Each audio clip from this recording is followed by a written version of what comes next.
I love my health. Please subscribe my channel. Press the bell icon. Never miss another update.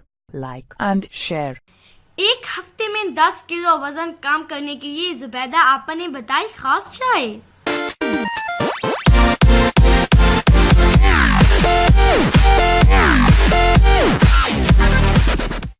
अगर आपको मेरी videos पसंद आती है तो मेरी हौसला अफजाई के लिए सब्सक्राइब, लाइक, कमेंट जरूर करें।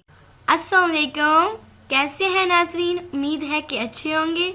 आज हम आपको एक आसान और बहुत अच्छी चाय बनाना सिखाएंगे जिससे आप एक हफ्ते में 10 किलो तक वजन कम कर सकते। चाय बनाने के लिए एक बर्तन में 2 गिलास पानी डालकर उबाल दें।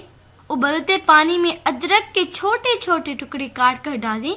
2 से 3 मिनट के बाद चूल्हा बंद कर दें। अब पानी में 4 से 5 तुलसी के पत्ते डालें और 4 से 5 पुदीने के पत्ते डालें।